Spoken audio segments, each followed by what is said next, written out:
Hey everyone, welcome back. Hopefully we got a good number of people here from the Discord. So we just finished watching the Fellowship of the Ring extended edition. We'd watched the first half. I guess it was 2 weeks ago that we watched the first half. Am I remembering right? First 40%. Yeah, that's a good point. We split it. We split it where the book split. But because the second half of the movie actually includes some stuff from the Two Towers, it actually, it's not quite a perfect break. And I think Nate, you were saying that it's also not the point where the DVD splits, right? Right. Yeah, the DVD splits right after the meeting and the decision on what to do with the ring. That's where the first disc So it counts ends. all around. Yeah. Okay. Yeah, I guess that makes sense. Where are we going? It does have them. They say the title of the movie, which is always the classic thing in the movie. You said the name of the movie. Exactly. It's a good old Family Guy joke. It is at that. So we have some people here. We got Dahl, we got Jacob Ironsides. Let's see, we got Dempsey. I think Lady B is here. Trip is here, and I think that we got Sven. Thanks for coming by as well. Matt is always welcome to point out all of the stuff that we get wrong on the lore. I think Matt, there's probably 2 or 3 guys that show up for these on a regular basis. That the amount that they know about this series is pretty impressive. So thank you guys for showing up. With that said, I guess Amanda and Nathan, you're our co-host for this series, so we'll give first thoughts to you. Having just finished watching it, what are you thinking? I'll go with what I had said at the end of the Discord play that we were just doing. This was just the first part of a 3-part movie, and it was a cinematic achievement that changed good storytelling on a movie format for good. Even though people don't know what to do with it these days, it's a great barometer for how you go about telling a story, how you build characters, how you present everything, whether it's those characters or the scenery, how you actually set a scene where you're in a vast area and you want to convey that, rather than saying, hey, we'll stick it in the volume and put a flat screen that makes everybody believe that it's somehow in 3D. It just was incredible. And every time I watch that movie, you are faced with how epic and incredible an endeavor it was to make that movie, and even to just sit there and watch it. It's awesome every time. I'll just add in here, one of the best parts about Fellowship and getting it in that box set, especially the extended edition, is the appendices. So 2 full discs that come with it that really dive into the detail about how it was made. And let's just compare and contrast right now. I know Alex has done a ton for improving my own knowledge about filmmaking and whatnot. He seems to get into the nitty-gritty about it. But especially in Fellowship, where they didn't depend a whole lot on the CGI and the post-production shots, they used every trick under the sun in order to get the visual effects that they wanted. And a lot of it had to do with scale and size. So running hobbits next to full-size people, what were the different tricks that they could use? Forced perspective. In Bree, they had people in stilt suits, but other things too, like in one of the shots today where the crows kind of fly into Isengard. That's I think a composite shot of using miniatures, but really big miniatures on a grand scale, and still being able to zoom in. But just, Peter Jackson with a full repertoire of everything that a filmmaker would need to know about how to get the desired effect on screen. And then you compare it to how a lot of shit gets made nowadays, where they take the high def 4K or whatever camera, and they're able to basically adjust in their effect after the fact, such that directors these days don't even plan their shots out. They're just like, okay, let's do 1 or 2 takes of what's written. and we'll do all the adjustments we want to it in post. Yeah, I think some great points. I've always really liked the look of that shot made with the miniatures. I think there's actually a few shots that I feel like in the movie you can really spot that sort of effect. The other one that I always think of is the Ents kind of attack on Isengard, right? I think that they do a similar thing there, and yeah, it looks awesome, which kind of leads us into the comment here from Jacob Ironsides about the difference between the amount of like practical effect costume work that went into this movie that is, I mean, 20 years old now, right? Versus some of the stuff that we're seeing nowadays. It's pretty impressive to see what can be done. There's the guys, they make an indelible mark when you look at the appendices of Lord of the Rings, but they're the guys who made all the chainmail. And they made it out of PVC pipe, so they had plastic pipe, which is good because it's actually a lot lighter than real chainmail. But for like 3 years, these two guys are cutting pieces of PVC pipe on a bandsaw and then taking the little links that they make and gluing them together with super glue. They don't have fingertips left at the end of it. Their hands are like covered in like steel spray paint and all this other shit, and they're sitting there with grins on their faces being like, I wouldn't want to do anything else. Yeah, for sure. Matt made a comment here that I guess is probably a good question for the panel. I think most of us are like, I don't actually remember the theatrical edition. I think I've seen it maybe once or twice while it was actually in theaters, and then I think I saw this one at least twice. The other ones I can't really remember as much, but and then I just watched the extended editions. I've had the extended edition, like the box set, like Dane was talking about, for years, right? But he's basically saying that he loves the theatrical edition, but the extended editions make the parts that he has issues with stand out more. Matt, if you can elaborate a little bit in another comment, you might be able to help us kind of make more sense of that. Give me a second. I'm going to go get my box.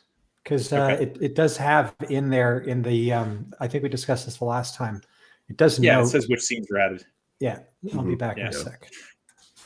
I've never thought about it from that perspective, and I'd be curious to see like what exactly you're trying to say there, because I think I could see one way of interpreting that, saying that the extended edition makes the story so much richer and fuller, which means that the few sequences that you have issues with, you're just like, it's even more a jarring change from the books, from the themes and things that are being set up. Or it could be that you're saying that you actually just like the theatrical edition better than the extended edition. What do you guys think?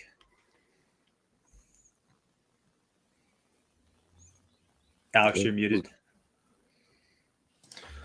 Sorry. So, in my opinion, we just watched the best movie ever made in the entirety of human history. So, yes, I have very few negative things to say about it. Yes. Yeah. Functionally, I will agree with that. It is a phenomenal movie. And I think you said there's like a few parts that you would kind of nitpick on. And I think we talked about it in the Discord that like, there's a few little things that I can sit and nitpick about. Some of them are like this whole scene or this characterization or this line or something like that. But maybe that's what Matt is actually kind of saying, that like you notice those things because the rest of it is so good that like. Yeah. Well, but even when you take those into account, the question then becomes: Are those scenes that you can nitpick, are they shit scenes, or are they actually scenes that fit still within the framework of the story they're telling? And every single time, I think that the answer is yes. Like, even though my biggest nitpick throughout the entire series is Aragorn. Aragorn should not have been this reluctant, king. He should have been someone who knew what his destiny was and was just going to go for it the entire way. And, but at the same time, I can accept that, how they're doing it in Peter Jackson's films, and see how it still fits in what story they're telling. Overall, they don't they don't, change Aragorn's end state, and still get him to the point where he's ready to be a stand-up dude in terms of, okay, I'm going to go be king now. So it all still fits really well. I've heard that change basically described as like a, you're making a movie, and you have to be able to like have the girlfriend who gets drug along to this movie have something to watch. And so they're like, we need to have Arwen and Aragorn be like a thing. and so like they had to like have this thing for like you to be sitting there nerding out, being like, oh, it's the line from the books, and your girlfriend to be like, he's so dreamy. And so they had to throw that in there. And in order to make that work, they had to kind of change Aragorn to be able to do that. And I think we've talked about it. I agree with you fully that like it's a disappointment for me that we didn't get to see Aragorn's growth from the books. We got instead this different growth. But I have to say that they respected the hell out of the character that they made, and his growth and arc as a character in the movie was consistent and solid. Like it was good. It was more drastic in the film than it is in the books. Yes. Because he's set up as what I heard described much later as the hero archetype that really doesn't need any real development. He's just sat there to be what is considered to be like the epitome of the man, and the lost for words at the moment, but he's there to be what should be. And so there isn't a need for that change, but it's for everybody else to also kind of reach and try to attain the same position. Yeah. And in the books, second base. Movies, he has to get his hit to get to second base. Which it's a change, but I don't hate it. And we're going back to, if we have complaints about things, we are talking minor nitpicks, but. And Pips, let's not forget here on your comment there about including something for the girlfriend. It could have been a lot worse because they originally cast Stuart Townsend as Aragorn. And then think about it. We'd be really griping about then when like Aragorn was a 30-year-old English dude with a perfect smile and didn't even look the part. That recasting does not happen today. That it's like, oh, we've made the choice and it's going to be the right choice because it's us that made it. So, but they thought like, oh, we cast the role a little bit too young, and they had to parachute Viggo into it. Maybe they were exactly thinking what you were doing. Like, we need to have this kind of Hollywood romantic element into the story. This is the best place it fits. And they kind of came closer to Tolkien when they cast Viggo instead of Stuart Townsend. So that's what I think. So Matt, unfortunately, went AFK as soon as we started talking about. I missed his comment saying that he was going to be away for 10 minutes, and then we talked about his last comment, and then he came back. So I think he missed some of it. But it sounds like he's kind of agreeing here, and I think we mentioned that in the stream watch as well, and in the book conversations we had that I think the change of shifting Narsil's reforging until later is probably one of the more inexplicable ones for me in terms of the development of his character. Like they could have had him have the shards himself. They could have had it forged. Like it was a weird kind of delay in his development, because I think that he accepts his role certainly by the end of this first movie. Like that scene with him and Boromir is just so impactful, and him putting on Boromir's sort of bracers with the white tree of Gondor on them, right, and him talking about our people, like, I will not let our people fail. And I think that was him embracing his role, especially as he knows that he's not going to follow Frodo and he's going to go and do this other path now. And so I don't think it would have been weird for him to have had Narsil. I don't know. What do you guys think? I understand the decision because it does provide for a good scene in third film where it does get reforged, and then more of Aragorn's plot development happens on screen as opposed to in the background or a little bit earlier. So these are the types of creative choices that I know they differ from the books, but they aren't. I don't think they're contradictory to the theme or the message of the books, what they're trying to get across. Definitely not. And I mean, like, think of like how deep we're having to go into like, excuse me, you gave him his sword a little too late. Right. like we that's not. It's the Toucan Sam line. It's things like that generally. But even those, they're minor things, and they like Alex is saying, is one of the best films of all time. Alex's favorite of all time, and you do kind of have to, like, we have to dig pretty deep in the crap mine to find even one nugget. I mean, this is not an economical mine, right? You're not producing the proper amount of shit for the amount of effort that you're putting into it, right? It's a low yield shit mine. Yeah, it's like, this is not quality shit. This is like 0.50005% yielding shit. And we're not even gonna find a Balrog at the bottom of our mine. Like, we're just gonna the vein just kind of peters out, like, it's just you just run out of things to kind of point out. I think Matt I think is right here.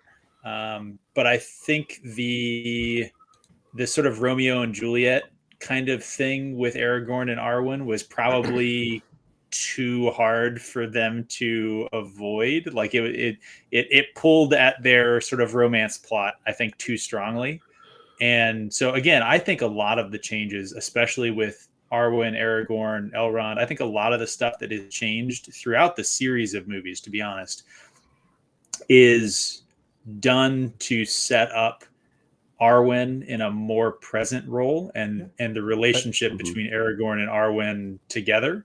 And that's why, total rumor, like, I don't know if this has ever been substantiated by anybody, but it sounds like a thing that would have to happen for a Hollywood production, would be that, like, we can't have just a sword swinging, swashbuckling, kind of fantasy story without something for the other 50% of the audience, because back in 2000, it was still very much thought of that, like, boys like fantasy and sci-fi and girls don't, right? And it's really like, it started in the 90s if you look at kind of the data trends, but it's definitely come by now where the majority of fantasy readers are actually women now.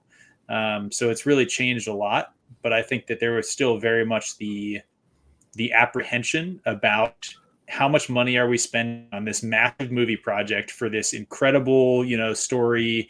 The name of, this series is renowned, right? We have to do something good with this. So I can believe that rumor, I guess, if that makes sense. But again, think about how much worse it could have been, right? Because there were, behind the scenes footage of Arwen showing up at Helm's Deep, and we didn't get that, right? But they were thinking about it. But then she didn't show up. It was Haldir instead, thank God. Yep. And again, this is another one of those things, how deep do we have to go to say bad things about this this movie? Like, we have to bring up things that didn't make the movie. Super Salty's trying to get us canceled. Only Tolkien is allowed to say queer that much. and not get canceled for it. Which we are already on record. The White Cloaks wanted more queer representation in the Lord of the Rings series. More bundles of sticks is nowhere. Is zero places. Like, come on, there are queer folks and queer events afoot in the Shire. These are things that should have been said on screen, and it's they all went up Caradhras. Bigotry of the early 2000s. None of them had a bundle of sticks with bigotry. them. No one was carrying a bundle of sticks up the mountain. And I'm pretty sure the books made it very, very clear. They all had to go carry bundles of sticks. Yep. Yeah. Dean, I think it was you that pointed out about that scene with Legolas standing on top of the snow as they're going up the mountains. And, to be honest, I don't think that I had ever noticed that before we talked about it, because you mostly see them from long, like, far shots, right? Yeah. But there's the one scene where he's kind of walking past and like Gandalf is like trudging through the snow. And you just see it from the perspective where like you just see that he's way up here and like everybody else is like down mired in the snow. That I think you were right to call that out as a really awesome kind of nod to the books. Oh yeah. But that was one thing that I was watching for when the movies were coming out. I'm like, because it was something that always stuck out with me. Like, Legolas was, at the time I was first reading it, I think he was my favorite character, partly because I had a elf infatuation. They were the magical creatures, and they were like super badass, and the Helm's Deep stuff, and the killing competition. Like, there's stuff that I really liked about the character, and he doesn't get that much screen time in the books, but every single time there's a cool little Legolas moment. I really honed in on that. Now, unfortunately, and we'll get into gripes a little bit later, like surfing on the shield at Helm's Deep, and taking out the whole Oliphant by yourself. Like, there are going to be more gripes in movies 2 and 3 for sure. I think it's interesting though. Thanks for coming for the stream. Yep. Comment about Glorfindel and Elrond. I think it's actually very much tied up, in the sense that if we were to have Gandalf and Aragorn and Glorfindel and Elrond, and they are all basically the sort of older, super wise, super virtuous, like they're kind of repetitive, and in the books, assembling an all-star team is cool, but in the movies you don't want to have 8 of the same guy. And while they're finish your thought. I was like, while you have time in a book to sort of give them texture that, they each do have their own traits. In a movie, you don't really have that. So sort of, I understand why they did what they did with Elrond and Glorfindel, even, even outside of the love triangle, or not love triangle, the Romeo and Juliet romance thing. So the other thing that I was going to say about the idea of like assembling the all-star team, right, is that I think fundamental to the story that Tolkien was trying to tell was the idea of the sort of everyman, sort of the idea that the hero is not the thousands of years old elf with all these magical powers and wisdom and stuff like that. The hero is, the sort of normal guy, right? So he set up the classic kind of hero's journey, right? And it's kind of a very Catholic, sort of the meek will inherit the earth kind of idea, right? Where like the guy who gets it across to the finish line is the person who is not tempted by power and all of these other things, because those aren't important to him, and because they're not important to him, he doesn't have those things. And yeah, I think there's another reason why it wouldn't have worked to tell his story.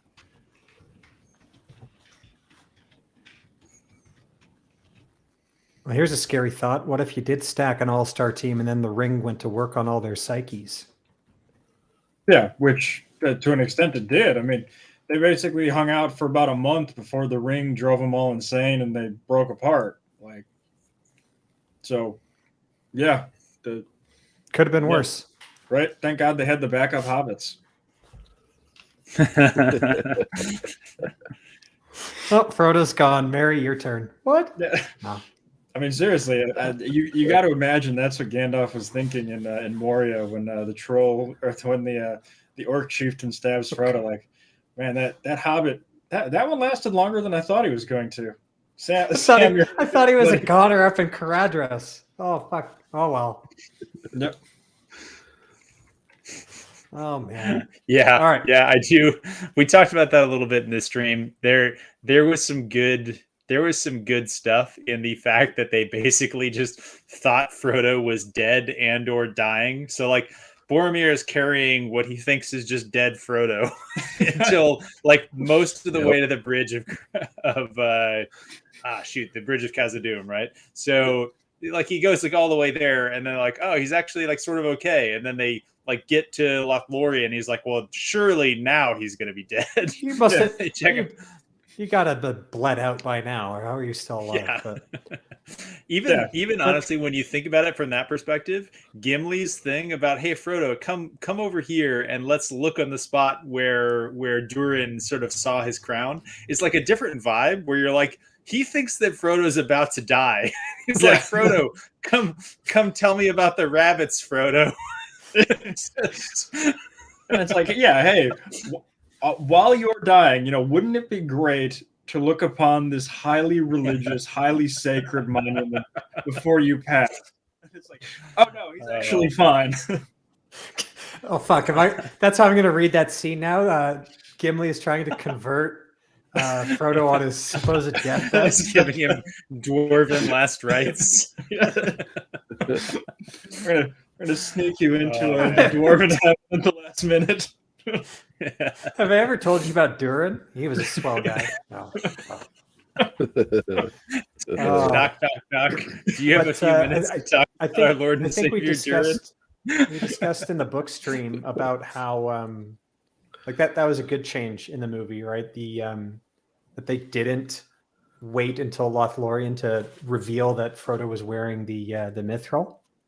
Like they did a good job of keeping it nice and tight in the film. About also the line about its worth was greater than that of the entire Shire happens only shortly before that. So I mean, it's dropping all the right hints in sequence of how you'd want to set it up in a film. But one other one that I mentioned in the chat when we were watching today, where I thought it was really well done, is Frodo and Gandalf talking about Gollum in Moria. And a lot of those lines are actually from the exposition in, I think, the second chapter. So they moved it to Moria. And I thought that was good, but I'd like to hear your guys' take. Did they do a good job migrating that discussion to a little bit later? Because there's some really profound insights there from Gandalf, right? Yep. Crushed it. Perfectly done. Seal of approval. Yeah.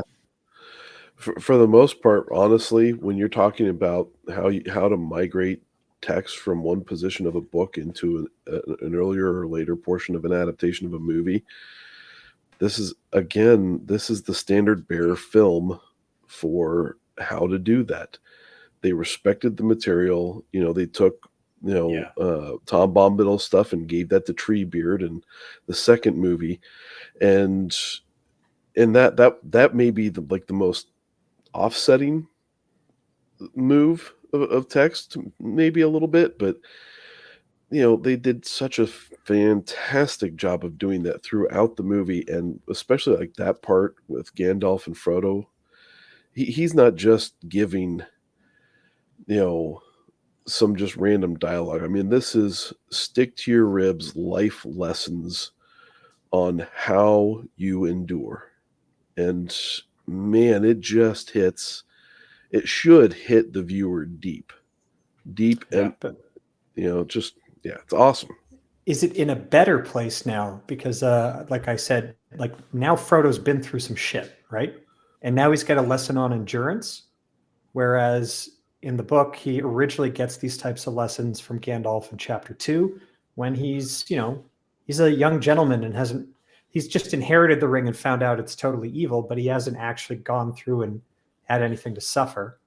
So is it a better thing now that he's got the wound in his shoulder that he received on Weathertop, that he is kind of setting on a dangerous quest? And is it a better place to be giving that type of lesson? Well, I think in the context of what it was in the book, I think the book had the right place for it there, just because that was when they were giving all of the backstory for Gollum. There wasn't any talk of Gollum in the caves. So, the whole, maybe you just should have killed him then kind of line wouldn't obviously work then. That was obviously the last time you were going to be able to see Gandalf and Frodo together until the third movie. So I think it works just as well in both spots. You know, I like the thought that you have though about, you know, he's been through stuff now, and we all go through stuff like, man, I wish I didn't have to go through this, but then we can sit there and have our own little Gandalf in the back of our mind sitting there saying, yeah, but you did, and it's So good. So I hear what you guys are saying. I think what I would say is I would put it in the same category as the checking Frodo his wound until later, right? Where I don't think that it's better the way that the movie did it. I think that that the movie is doing a different thing with the same event or dialogue or whatever, right? So I think that having it at the beginning of the book is good because it contextualizes the stuff that then Frodo has to go through. Like you've now had this idea planted in your mind as the reader, and you now have a lens to sort of see the events that he's going through. Whereas in the movie, instead, it is like you said, it's Frodo goes through these things, and then he's given a lens to see the events through. So like it's accomplishing a different thing. And I think similarly, you know, checking his wound until later showed, I think, the maybe the dire straits that the Fellowship was in, that like they didn't have a chance to kind of pause and like lick their wounds and sort of, you know, go through that process. That so even though it actually took a while and there was things happening, by the fact that they never got to like sit down and like check him and check Sam and do all this stuff, it drove home the fact that they actually were in a hurry, that they were actually moving, right? That they weren't in a place of safety. And so they get to a place of safety and then they do that thing, right? So it's to reinforce that they finally arrived someplace that they're not in as much danger. Whereas in the movie, I think that it's serving a different job. And I think it has to do with the fact that the visual is so abrupt and visceral of Frodo being skewered with that giant spear that like the movie could not have done what the books did. Right? Yeah. Like for the next 10 minutes of the movie, you'd be like, is no one going to talk about the dead hobbit? The main character, right? Like, the main character, something happened. Yeah. Address that. So they had to compress some of that stuff. Anyway, I'll quit on my soapbox there. All right. But I think now I'm gonna kick a hornet's nest with my next question. Okay. But so we just went through a couple of cases where, you know, they did adaptation. They changed some things from the books, and it actually worked. It paid off quite well. You can say, like, I like the placing of the Gandalf line where it is in the film better than I do in the books. There are reasons for it. I think another major difference is the Hobbit, the book, The Hobbit. So a lot of people would have read The Hobbit, they pick up Lord of the Rings, and then they want to get some backstory filling in because that little trinket of a ring from The Hobbit is now the most important thing in the universe, kind of stuff. So it required some explanation, but the films are somewhat separate. It's a self-contained thing. But my hornet's nest is this. If we had hopium, when we didn't get the dialogue or piece of discussion as we remembered it from the books, it came back later and it was pulled off or done well in a good spot in the film. We didn't get Old Man Willow in Tom Bombadil's force, but we got it with Treebeard. We got this line moved over there. We've got things condensed, et cetera, et cetera. So is this whole thing about, you know, fandom communities looking at adaptations, is there a high bar of hopium that people still hold out? Because we saw the same shit with the Wheel of Time show where they're skipping over this, they're skipping over that, and everyone's just wait. You'll see. This'll make sense. They're going to move it into a future event. It's just going to be like Lord of the Rings. You're saying that. Can you rephrase your question? The Lord of the Rings did a decent enough job of adaptation. It wasn't one for one. So has it provided enough leeway such that people now refuse to judge a product until it's completely finished.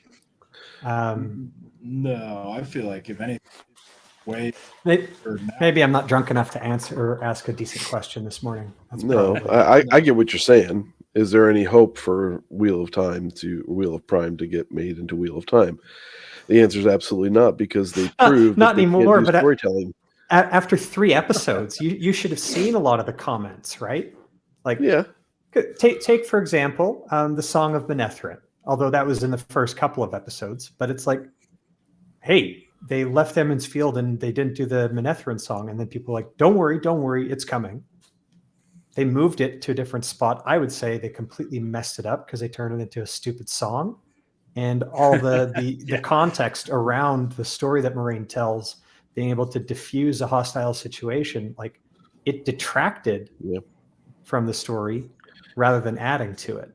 Whereas, but by contrast, Gandalf talking to Frodo about there's more than just evil at work in the world, I think it's more impactful after Frodo's been through some shit.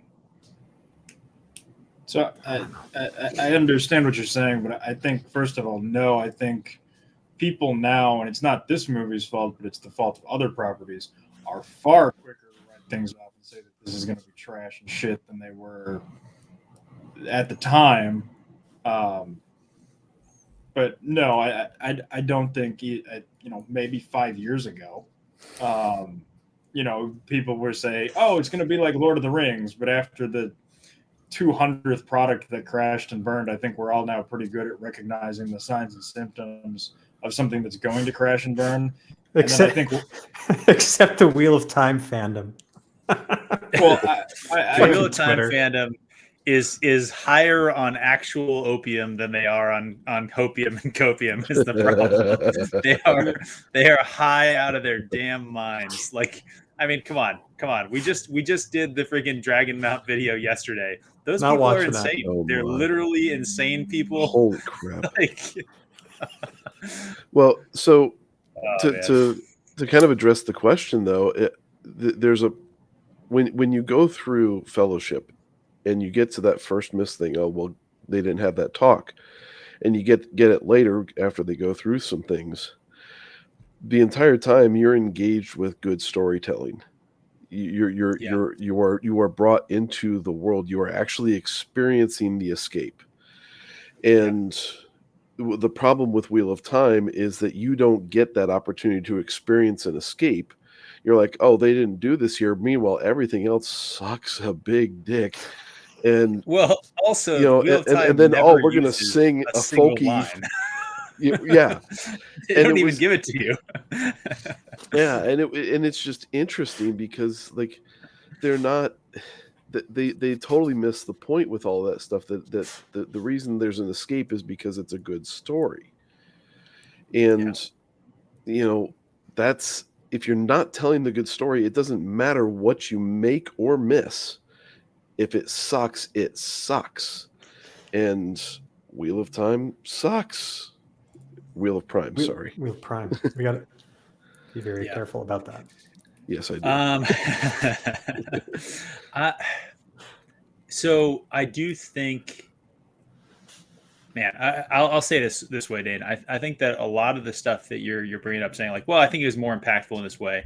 I think it goes to what I believe Alex said when we were watching it, which is that, like, you don't have 10 hours to kind of develop this. You only have as much as we might want the 10-hour cut of the Fellowship of the Ring. We only have this 3 hour and 20-minute cut, and so there's less time to kind of put those things in. So you have to have the words that are coming out be directly tied to something that's been shown on screen. And I think that's why what you're saying, it's more impactful in this location, because I think, yes, if they had used the line where it was used in the books, it would not have had the impact that it has where they used it in the movie. And I think that's one of the things that is true throughout the movies, where when they pick something and they pull it to a different part of the story, for me, Boromir, a lot of the stuff that Boromir talks about at the Council of Elrond was picked and pulled from other parts of the story. Specifically, a lot of it, the end, his conversation with Frodo, right before he tries to take the ring from him, right? So you pull that stuff forward, and so they move things around, sometimes changing the context a little bit, like Gandalf talking with Frodo or Boromir talking at the Council of Elrond. But overall, I think they preserve the purpose that those lines serve in the narrative. And they preserve the overall narrative. And I think that goes to maybe what Nate was talking about, where they have a respectful story that is telling Tolkien's story as best as they can in the time allotted. And the changes that they make are changes that are trying to highlight the things that the audience, might not have the several hours of kind of reading with this character to be able to grab on their own. So they have to make something a little punchier to kind of get the same emotional payoff. And I think in general, it works really well. Like, in general, the changes and moves that they did, the one for me that is the most obvious is the little skeleton corpse thing from the dwarves Pippin? kind of tomb there, getting knocked in by Pippin there instead of in the guard room at the three doors, and so condensing those two scenes together did two things. One, it gave time for them to have Gandalf and Frodo have that conversation. It created that space in the story. And then two, it made the other sequence have, I think, honestly, one of the best parts of this movie, one of the best parts of like any movie, where he's reading the book just like in the story, and it's just hit to hit to hit, and you as the audience are just like, oh shit. Like, it's such a great setup and payoff, like right together. It just goes so well. Yeah. Excellently stated. Hey Zach, how's it going? Thanks for coming by. Nathan's not feeling very well today. We really appreciate him showing up for this. He's physically suffering for our streaming. If I was in my garage, I would be physically suffering, sitting there trying to keep my nose from running in 30 degrees. So it's indoor time today. I was gonna say, it's bad when his wife lets him in the house. I know. That's the only reason he's not smoking his pipe too. I think every other stream that we've had on for he's smoking the appropriate Two Rivers, or not Two Rivers. the other Two Rivers, the Shire tobacco. He's got to get healthy for next week, because let's be honest, we prefer him to be smoking his pipe on the book stream rather than the film stream. Yep. Yeah, that's right. That is true. Although in the movie, Gandalf has some pretty good pipe smoking scenes. Yeah. Yes. Although they were smoking aromatics on set. I wouldn't have been able to do that. They almost fucked up Gandalf and smoking, because they had concerns about that in 2000 or whatever. Do we want our characters to smoke? Maybe he could eat some taffies instead. And thank God they were just like, no. That was a conversation that they had. Yeah, if you go through the appendices, they were talking about like maybe he'll eat little candies all the time. I'm like, yep. Yeah, but nope. They did it in the movies, and then what happened after that was it inspired a huge flow of blends that were Tolkien inspired. Awesome. So you're saying there's a bright side? I will say that the fact that people still smoke pipes might be because of this movie. There was probably a much smaller subset of the population that still smoked pipes before this movie came out. So like to go off of what Dane was saying, like if you look at adaptations that had that consideration, that actually bent the knee to it, you look at the Sherlock Holmes version with Benedict Cumberbatch. He was a pipe smoker, and they didn't do that at all. And it was his solution. It was, instead of a 3-pipe problem in the books, it was a 3-patch problem, because he was trying to quit nicotine.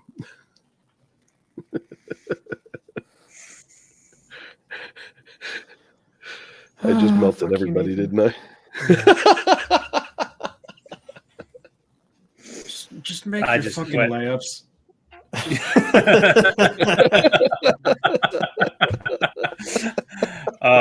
Yeah, I think that's probably that epitomizes what's happening with modern adaptations. Yeah. All right. Do you guys want to know what my yeah. biggest gripe about this section of the film is? And it's not follow your nose. What you Okay. got? It's them running down the stairs in the Khazad-dûm chase scene. And in particular, it's the first instance where I think Boromir has to halt and he gets like pulled back or whatever because he nearly fell over. And then you see a wide shot of where that stair was going and where it collapsed. Where was that stair going to go? Because they end up on a different stair that goes like right underneath and then beside it. I don't think like it's not logically laid out. Like I know there's a bunch of the stair that's no longer there, like it collapsed and fell away. But if it was still around, where would it lead? Maybe it was They a find bridge 100% that went redundant across. stair. Maybe it was a bridge that went across to where they're getting shot at by orcs. No, there's not. That's a real it's nitpick. I thought you were going to bring Oh. up the Haldir in Lothlorien. I think that's probably my What's biggest. wrong with complaint Haldir and in Lothlorien? The whole like you're bringing some great evil here. You can't come in. Like I don't know why they would have substituted the friction works. between elves and dwarves that they still kind of set up. Like they kind of did it, but then instead of doing what was in the books of him like the dwarf's not allowed in, and then Aragorn getting the like, hey, we're a fellowship here. Either we all go or nobody goes. And he's like, I was kind of told to look out for like you guys with the ring and stuff. And I think they don't want to make the fine. elves that big of jerks, right? Because that Elves would are just make jerks the elves. sometimes. I know, but The that would elves just are make jerks. that would just make them into height supremacists. Yeah, but then you had Gimli excellent sitting there giving cover. that one line in Dwarvish that they were completely offended by, and it was just kind of like, okay, that was. Aragorn turning. They could have into gone there. That was not polite. Yeah. I wish that there was the translation for what he said. I've always kind of wondered what he said. I bet Matt Matt in the knows. chat. Tell me what Gimli said. Was it something about you pointy-eared sort of prancy peoples? There was something, I'm sure. Did Gimli drop an F slur? Yeah. Gimli used a gamer word. Oh god. So there's that, and then really the other one, which kind of bookends the elf dwarf sort of relationship in Lothlorien, and we talked about this in the Discord when we were watching. They really watered down Gimli's Chad moment with Galadriel, where he's just macking on her in front of her husband, and he just like breaks into some poetry and is like, "Hey, give me a lock of your hair." Although Okay. I'm trying to recall if they took the entirety of gross the Lady B. Galadriel's. No. No. Oh. The entirety of the Galadriel's gift to Gimli, if they took that out of the theatrical release, because I know we were discussing that where it was like the gifts especially were far more abridged in the film, and I know Gimli's reveal about what he got happens later on the boat. But I think I recall seeing that in theaters and being disappointed that we didn't get that. So it's again one of those things that you'd really like to see get added back into the special edition. Yeah, I would have loved to have seen. And by the way, Matt has it right. I spit on your grave is what he said. That's pretty mean. Yeah. Also, a little bit out of context. like he's alive. Yeah. Spit on your grave. He's like you say that to an elf, and an elf is like, dude, I can wait for like a couple 100 years and like, I'm not gonna die. What are you talking on my about? grave? That doesn't even do anything. But getting back to like, I would have loved to have seen Gimli sitting there talking with her and saying, I would hold it as an heirloom to my kingdom. And, and just because I think that would have been a huge impact. Not that the movie didn't really hit the impact that Galadriel had on Gimli, but I think it just would have been just this huge, an even larger turning point to sit there and say, this is how much he held Galadriel in reverence. Because just saying she gave me 3, it's like, yeah, it was well done. And the reaction shot of Legolas was great because you can see that appreciation, but you don't get the whole thing behind what Gimli saw in Galadriel if you don't sit there and say, it would be an heirloom. I would set it in my in glass, Yeah. But at the same time, you kind of understand, like, Gimli is supporting cast, at least from a film point of view, right?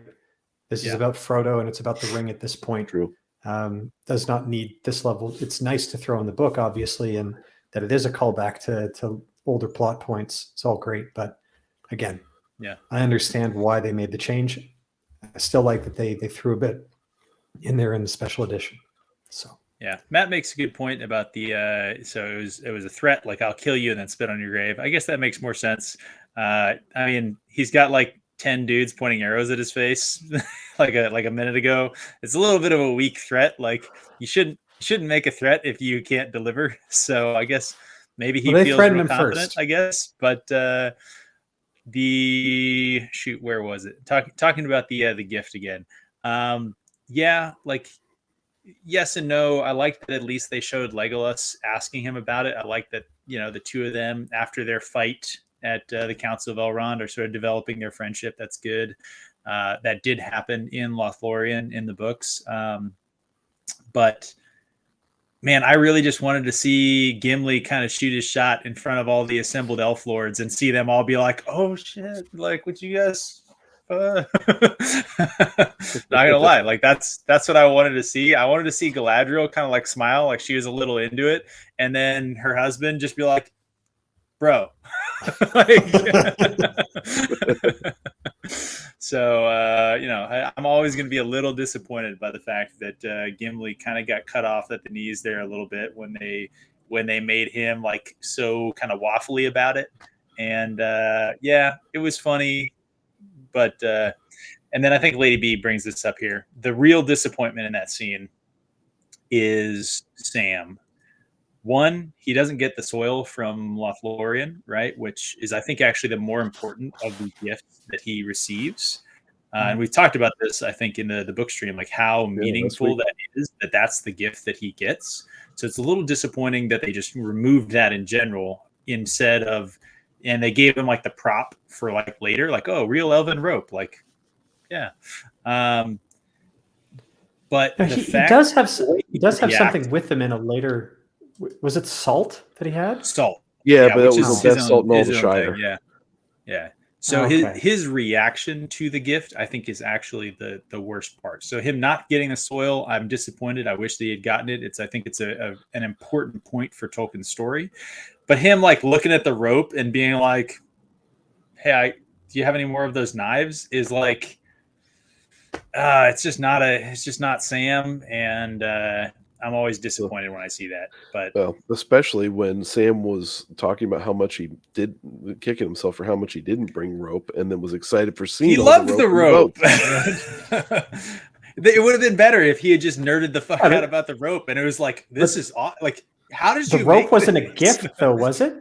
It was a gift in the film, but it wasn't a gift in the story. It was just like, here's some boats, just in the boats. You're going to need some rope on your boat because that's actually a good point. That it's even worse. They substituted him getting the soil for the rope that like just everybody got. That he now can you imagine? It's like Sam leaves. Is like, hey, remember how I wanted rope? And then Legolas is like, yeah, dude, we got like a ton of that rope in the boat over here. And then like Merry and Pippin are like, hey, we got some rope in ours too. Like everybody's got rope. And then you just see them make fucking lassos as they're sailing down the river. And then Sam's just holding his gift rope. It's just like, what do you got there, Sam? A bit of string. So I would almost play it the opposite way. I would go like Merry and Pippin are like, "Oh my god, look at these awesome daggers we got," and Sam's like, "What a pathetic, lame gift! I got this dope ass rope, losers." Yeah. That's what I was saying. If he had nerded the fuck out about the rope, that would have actually been hilarious. If he was just like, commenting about how tight the weave was, and you're just like, Except Sam, when you think about every Sam. single one of their boats should have had more rope with it, right? It says, and his reaction. Dane, you're saying that as a D&D player, where you're like, you never go on an adventure without multiple things of rope, guys. You never go without a bag of holding and basically all the supplies in there. But yeah, well, but his reaction in the books to finding the rope in the ship, that could be what you would supplant in the reaction that he gave Galadriel in the movie. Be like, oh, I forgot mine at home, and this is awesome. Yeah, they could have done some stuff. Nerd, but okay. Yeah, I think I'm definitely willing to concede. I think Pips is 100% right here. I think we would have liked to see him get the box of Earth. And you could do some really nice things, like he gets the gift and it's for later, and then you can wait basically 2.5 movies when you're doing your epilogue, and you can have now Sam at his garden with Rosie, some kids or whatnot, and then he pulls out the Earth. And he starts with a giant Lorien tree in the Shire. No, it'll be the best long bottom leaf in the Shire. He will slowly conquer the market on it until he's the only one. Yeah. He's like, yeah, we have that old vineyard, but what about that new Gamgee stuff? That's right. It was laid down by Sam 2 seconds ago, and it's already the best wine in the world. He moves into Bag End and turns into a fucking plantation. Oh, man. Now, if I remember correctly, he took a seed from the party tree and planted that in the dirt in the books, and it became the new party tree, if I remember right. Gamgee ganja.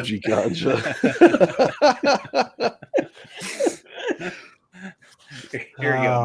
Matt is confirming. Always have rope. Yep. Sam. So they broke two of those rules, which they split this party, and Sam didn't know how to swim. Luckily, Frodo was feeling, Well, no, because they had rope. Yeah, but here's for the first 80% of it, they didn't. Wait. Did Sam have his rope, or did Frodo already have it in the fucking boat with him? Because he's like, yeah, I'm going on the water. I need some rope. I guess we'll never know. I think it's a moot point, but I'm saying it was in Sam's pack. That's what I'm. Yeah, I'm it was in Sam's pack. Yeah. Otherwise, the other way to interpret that is that Frodo is like about to leave, and he's like packing up the boat he's taking, and he steals Sam's gift. He's not gonna miss this. He wanted one of those nice shiny daggers. He's like, I'm gonna need this more than you, Sam. Just yoink. Sam is Frodo's Bill, the pony. That is true. That's why Bill had to be left behind, because he was outshining Sam. He was the main character. So Yeah. So really, Bill was the hero of the Lord of the Rings. You can make there's an argument to be made there. I think. Yeah. Have you guys seen those YouTube videos of if you give the ring to different characters? Have you guys seen what if Bill had been given the ring? No. Basically, he becomes the Dark Lord of the Horses, makes Shadowfax his bitch, and then goes on to conquer the world as the Invisible Horse. Oh man, this is why you don't give the ring to picks, everybody. I saw the one where it was. I would be dark and beautiful. Everyone would love me.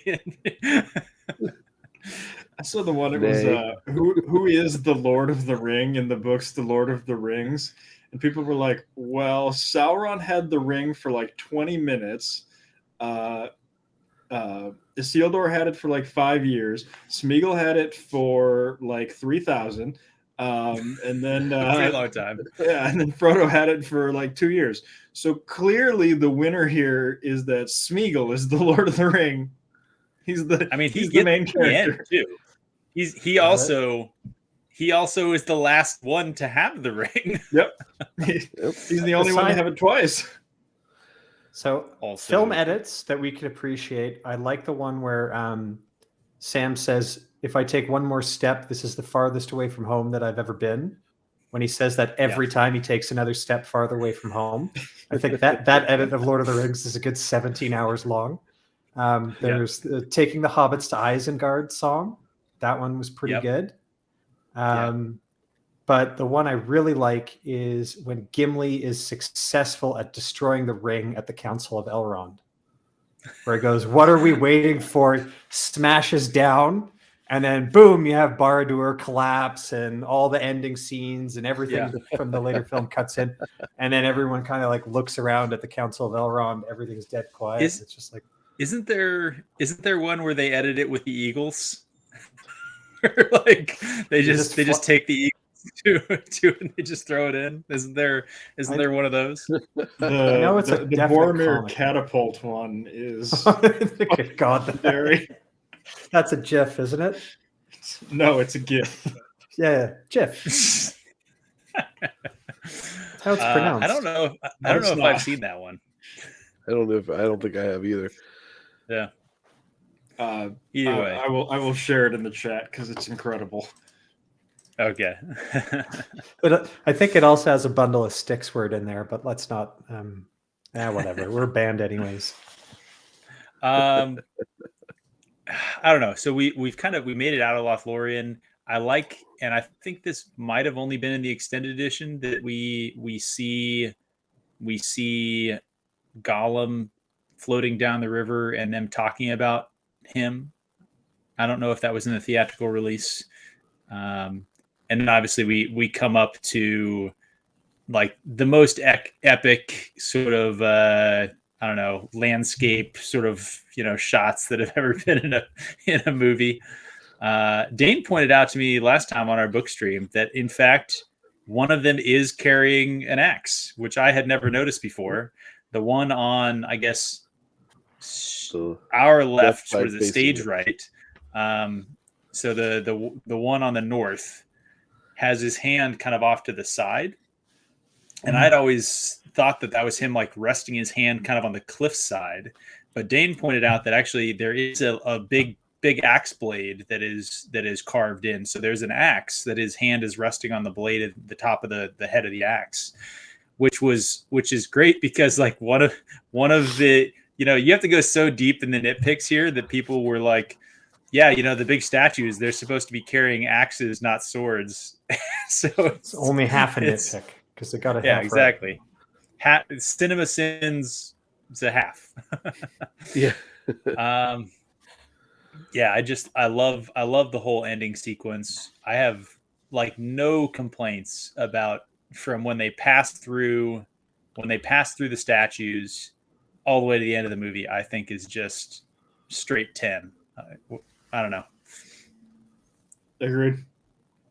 Fucking fantastic. All the way around. And in essence, let's just put another point to it. Is in the book, Frodo escapes from that side of the river, but he has no encounter really with the orcs. Like he runs from Boromir, he puts on the ring, goes up Amon Hen. I don't think he even encounters Aragorn, does he? He encounters Sam, and they go off together. Yeah, Aragorn goes Sam catches up to him look at the for river. him, but he's wearing the ring on his way down, and so he goes all the way down. He's still wearing the ring even in the boat, so he doesn't. Sam doesn't even see him. So here in the film, you get the moment where, for at least half a second, you think there that because the way Aragorn says, "Where is the ring?" Do you think, "Oh crap, has he been corrupted too?" But instead, they see the blue thing on the sword, and Aragorn turns around and faces down 100 fucking Uruks, which is fine. Oh, such an epic freaking scene! Like, let's be honest, he should be 100% dead. But for his plot armor, but I don't know. There's that, but also Merry and Pippin get incorporated into the story too, because Merry and Pippin, get the realization, he's leaving. And then they do something heroic too, right? They basically draw the orcs off. I think that part, more so than Aragorn staring down 100 foes, I think that is a good addition. Or I can understand why you didn't want to write it that way, because it's not really an action book. But for a film and a film ending, I think it's everybody looks good at the end of it, especially Boromir too, right? Yeah. Because Merry and Pippin get themselves into trouble, and it's one thing for Boromir to talk to Aragorn about his repentance and what he did by accident, and there's a much more better way in film is to show his redemption, which is definitely what happens in the film. So well, and that's one of the things I brought up in the chat too, that when you're going through and you see this whole redemption act from Boromir, like the hobbits are sitting there starting to pick them off, and then right before they get there, you actually get the lead in to see Boromir coming in to be the one to kind of protect them. So it's not necessarily so much a Deus Ex Machina there, because you see him kind of running up, and they purposefully have a camera shot to see him coming in. And then during the whole fight, you then have the lead, Uruk, come to the top of the hill with a bow and some arrows. And so now you have this whole, oh shit, kind of scene going on, but it's not just all of a sudden Boromir's just kicking butt and then all of a sudden arrows. It's Boromir kicking ass, this guy loading up his bow, taking his time, and you're like, oh, please don't. And you knew it was going to happen, but it was just great setup from a filmmaking point of view, because you sat there and actually showed something and for it to pay off in that storytelling sense. And that's what we don't get today with so many daggone things. Everything else is like, oh, well, how does this happen? Well, let's just put this in, and we'll put it in at the very last second. So everything is a damn Deus Ex Machina type bullshit save. Think about it this way. If you were going to write the Boromir death scene and how you're portraying it here, it's beautiful, right? It's, you do a cut of the enemy. You got Boromir, who's basically defending the hobbits, and you do it nice and slow. The main Uruk doesn't give a shit about the amount of foes that Boromir has taken down, but one arrow, he's jolted. He keeps fighting. The second arrow, like gut shot, keeps fighting. Third arrow, he's down. He's out. It gets slow. He comes back, and he fight. How would you write that in a novel? Could you write that in a novel? Would it just fall flat? You could. I mean, you'd basically describe it. But you'd write it basically from one of the Hobbit's point of views. You'd write how stunned they are at how heroic and strong he is. Well, I think the point Dane is making is that a visual medium can do multiple things at once in a visual medium. You can have swirling action and have a focal point of the drawing and the shooting with the action. Like that can happen. Whereas regardless of how good the author is, you can only read one sentence at a time. You can't read, this and this together to have them really simultaneously in your imagination. And so I do think that the point he's making is valid, is that they action took sequences advantage. are hard to write, and they definitely did. They took advantage of the advantage of being a visual medium, which is awesome. Like to take the say, hey, we're adapting this to a visual medium. What is something that we can do unique to the visual medium is going to elevate this story? And I think Lady Balefire said this. I think we've kind of all said it, that like Boromir's death in this movie is, I mean, I would be challenged to find anybody who's sitting here like, I don't like that scene. That person doesn't exist. That person doesn't exist. If they do exist, it should have happened off screen, like in the books. I don't know what's wrong with them.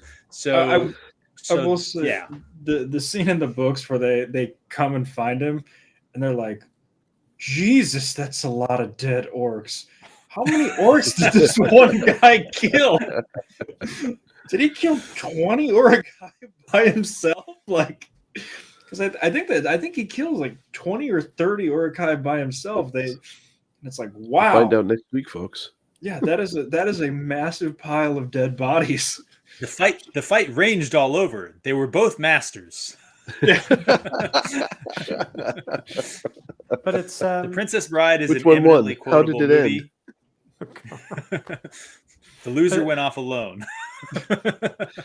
No, the But loser's I right think here.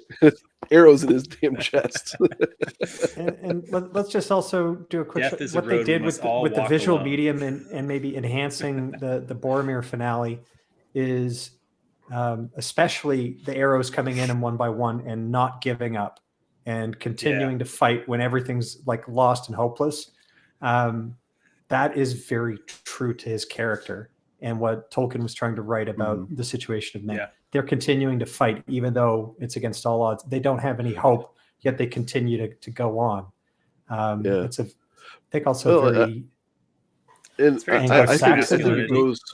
I think it goes beyond that, though. It goes beyond like it's not that he's not fighting because there's no hope in it or anything.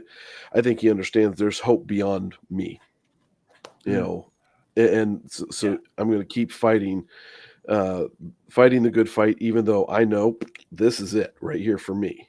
But there's beyond that kind of gets conveyed forward. Yeah, I love the direct self-sacrifice that the visual scenes set up as well, because he was putting himself between Merry and Pippin. And the idea being that, like, not only was it a character sort of recovery kind of moment, that sort of, you know, justification and rebuilding of his character into something that you can actually empathize with and all of that other stuff, right? The fact that it was directly for the two hobbits, given the scene that had just happened before where he betrayed Frodo because of the influence of the ring. So his kind of the reversal happening with him defending the two of them, I think makes it even more impactful for what you're saying. Let's not forget, he curses Frodo and he curses all the halflings in his fit of madness. And then you see that kind of, and the film does a really good job too of at least creating a connection between Boromir and Merry and Pippin, because he gives them training with weapons, more training than Randmat and Perrin ever got. Damn it! When you pointed that out when we were watching it, I was like, "Son of a bitch!" It just made me think of the stupid line from that Dragon Mount thing that we went through, where the guy points out how, Moraine is like the quest giver Gandalf character, the mentor. Well, Lan a little bit too, because he teaches the boys how to fight. And I was like, you fucking liar. Like, that never happened in the show. Don't worry, we're gonna see it in The Great Hunt. No, you're not. Yeah, we're gonna see. Well, we are gonna see shirtless Lan, but it'll make sense. Don't worry, guys. It's only been like a year and a half, and they still haven't announced when season 2 is going to air. I know. They're concentrated on making it so good. They're frantically trying to decide how many reshoots they can do without telling anyone. We've actually been lied to. So we keep thinking that they're rebuilding the set for the Two Rivers for season 3. They're actually trying to reshoot season 1 and go into Amazon was like, no, even we are not willing to suffer this kind of thing. Not after Rings of Power. I really have to wonder what's going on. It's probably somebody there has got to be kind of getting put in charge and looking at something like, is it ever going to air? I really hope it doesn't. So every single day there's no news. It's a good day. I legitimately think what it is they're trying to find a time slot to bury it. They're just that's for. Yeah, but it's a streaming service. So is it just going to come up and like they're not going to announce it? Like, hey, it's on now, and it's just like, what's the marketing budget for this? And it's just like, nothing. We're going to save some money. Little known fact, it's been released for months. Right. You just have to scroll all the way to the fucking bottom. It's in there. It doesn't even hit the search function. Yeah, they just didn't tag it with any sort of searchable terms. So, like, unless you know the direct URL, you can't find it. Yeah, it's like when you want something to go to the bottom of like a scroll down list, so you name it ZZZZZ Wheel of Time Season 2. Have we tried that? they misspelled Wheel of Time. The So only it's- thing that maybe comes in close to this is, and this is a real big non sequitur, but Mel Gibson's Apocalypto. Fucking love that movie. That's a great chase movie. Great movie. Liberal people really hate it because even though it's all like indigenous actors and indigenous languages and everything, it does not do a flattering portrayal of pre-Columbian Central America. But it was on Amazon. I think it was on Prime or whatever. And in Canada, it's all libraries are different. And no fanfare. It would not pop up in the top 10. It would not recommend or anything like that. I had to read about it on like what's available. I'm like, holy fucking shit, Apocalypto's finally available. And I had to type in like almost all the like Apocalypto before it stopped showing me Apocalypse Now and everything related to Apocalypse Now before I could finally get it.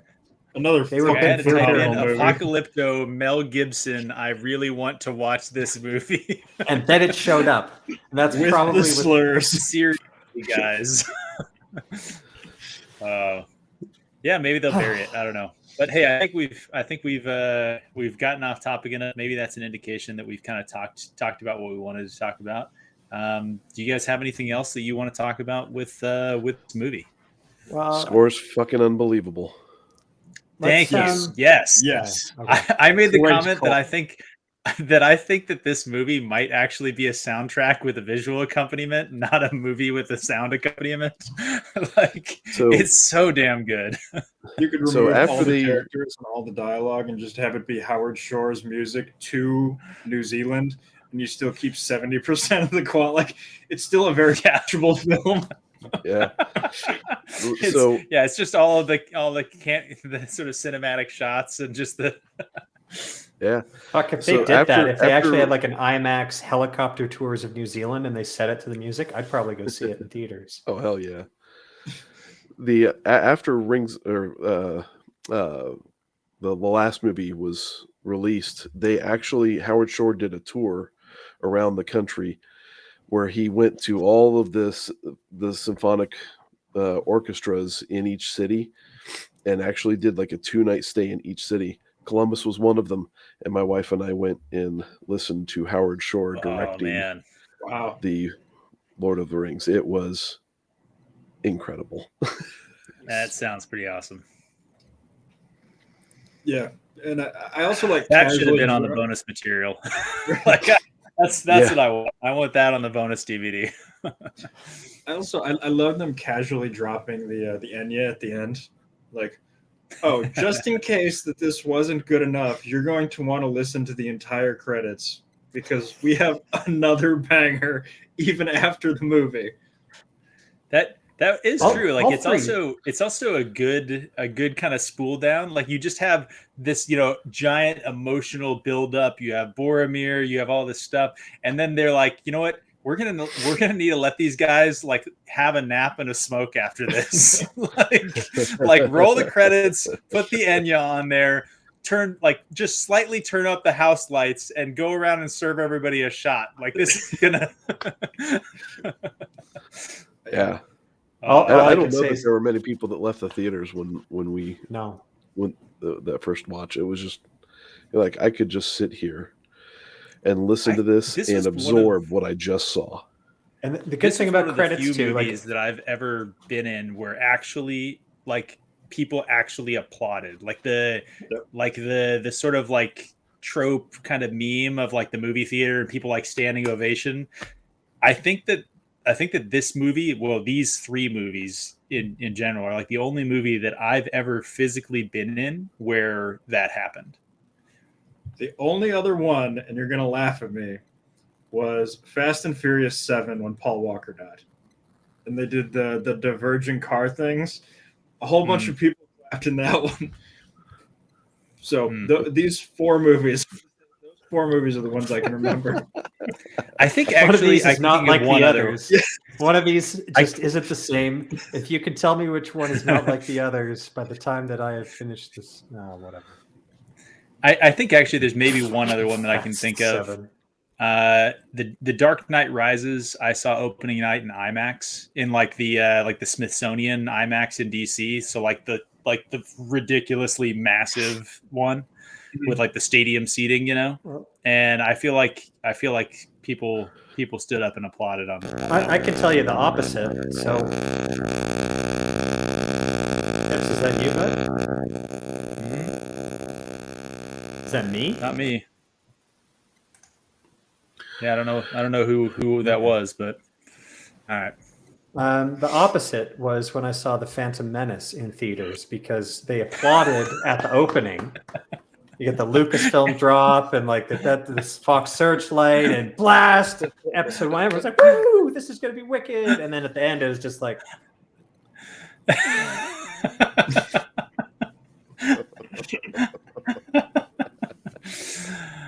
oh man, that's what that was. Good times. All right. Lady B wanted to bring up the costumes again, and I think we talked about the costumes before. Somebody definitely. All right, man, we're getting a few of those. It sounds like someone's phone is ringing next to their mic, is what it kind of sounds like. I don't know if anybody's got their phone close to their microphone. Anyway, the costumes, yeah, solid. We talked about those a little bit there with like the actual made, PVC kind of ring mail and stuff. My favorite has always Matt brought up this. Yeah, fucking snipers. I did actually think the same thing when we were watching through this. Especially, we didn't get to see Sam just nail Bill Fernie with an apple in the head. And so this scene for me always reminds me of that. And it plays again because during the attack on Isengard, we see them doing the same thing, right? They're up on Treebeard's back throwing rocks at orcs and stuff, right? A fine throw, Master Meriadoc. Yeah. Anyway, the Boromir costume, in my opinion, is always the standout. I don't know what you even call that color. The maroon velvet, Burgundy. That's the one. The shirt underneath it has always been the best. Yeah, Gimli's helmet always is great. Pretty much, they're all fantastic.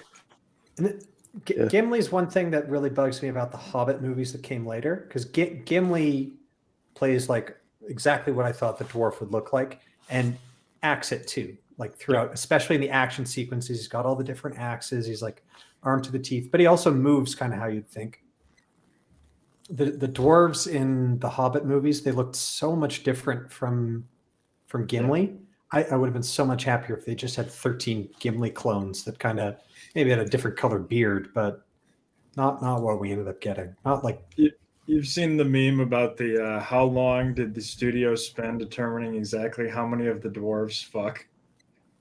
There's like it's like because you can look at the poster and see like, okay, these 4 or 5 are supposed to be like the very good looking ones. These are supposed to be like kind of the older ones. These are the chunky ones. It's a fantastic meme. Wow. Oh man, terrible. There's no point. Women don't want to be with anyone who's under 5 feet tall. except the ginger elf, apparently. Yeah. Well, and it's just a game. It's probably not too long because their beards would get tangled up. Oh, okay. All right. One thing to point out. At the end. So one thing to point out going forward, guys, the next book that we're going to read, so Two Towers, but it's split into 2 as well. But it's split first, I believe, into Merry, Pippin, Legolas, Gimli, and Aragorn. And then the second half is Sam and Frodo. The movie obviously doesn't work like this, right? Yeah. So our reading order and our movie order are going to get messed up. And I don't think there's a way around it. So do we want to, because I know we're doing week on book, then a week film or something like that? Or how do we want to divide and conquer the film? Because we're going to get into Sam and Frodo content in the film before we ever read there. Or do we want to read all of the Two Towers and then watch the movie in one go? Maybe we do that, but I would say maybe this is a conversation we can talk about offline and kind of get into the chapter order and stuff like that. Because chat can give us comments about what they want. But. Yeah, I guess that's a good point. So if anybody in the chat has some thoughts on how to kind of split it up, we can take those into consideration. Also in the Discord, we can have the conversation there. So we'll spend some time thinking about that. Expect that at a minimum, the next week, so next Saturday, we'll be reading just the first portion of the book. So the question will really be whether or not we split the movie in half again is really, I think, probably the call, right? And then there's other issues because we're not going to read the chapters out of order, right? Like, no, and we are going to get ahead of where Two Towers ends if we read all of Two Towers. Which is we're going to get ahead of the film, which is fine. Yeah, and that's just the opposite problem of the Fellowship of the Ring, right? So that's pretty easy to deal with. But anyway, so yeah, we'll talk about that in the Discord, and we'll definitely take your guys' input on it. So thank you guys for being part of the book stream as well as these movies. I've really been enjoying the heck out of them. Nate, what's next on your channel? I'm gonna keep bothering you about this Eye of the World script. I'm gonna ask you literally every single time. So you just need to make some progress, and then you can. Well, there's been no progress because it's me. But yeah, I'll I've got all the audio laid down. Although part of my mind is sitting there saying, "Yeah, but it sucks." So I may go back and rewrite it. I don't know. We'll see. But yeah, so there is an intention, at least, that I'm going to have something to say about how the Eye of the World should be put onto a screen. Outside of what's next for my channel, who the hell knows? But I'll be on Nerdporial tomorrow night at some point to talk about his little road trip, since I was a stop on the way. And then after that, we got next week with the first 5 chapters, I believe, of the Two Towers.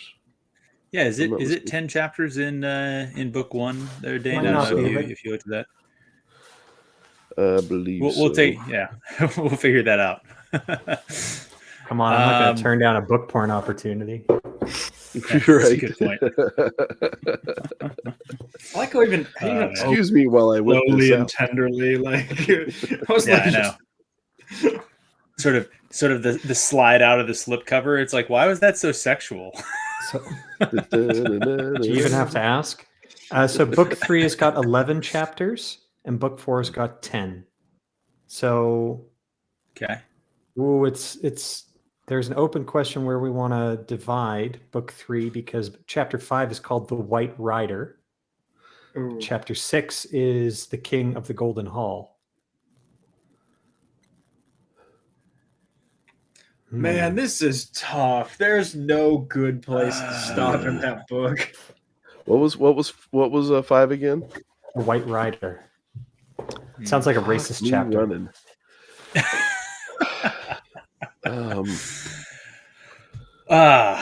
Yeah. We'll both the great endpoints, and that last one is a great starting point too. I mean, let's pay attention to the page count this time. Although, I mean, the last time we ignored it, but we still had plenty to say, even though it was the by page first count. half, if I'm not mistaken, of the book is fairly large. Okay. But we'll figure it out, and we'll do some analysis. Yeah, I can look at either be 5 or 6 chapters that we read through. We'll post on the Discord and on the YouTube community post about what we end up doing. Alex, how's that parent video coming? It's good. Still 99%. Still 99%. From yesterday when I asked you about it. I was gonna say, Pips, I've been on streams for 11 of the past 17 hours. Like, were you expecting some progress to have been made? That left you 6 hours to do video editing. No, sleep is a crutch. That's right. Okay. Well, I think with that we're probably done. So yeah, thanks guys for coming, And unless anybody's got any saved rounds, any last comment before we leave off? Nope. Taishar Manethrin. Sweet. Everybody, thanks again. See you next week, and walk in the light.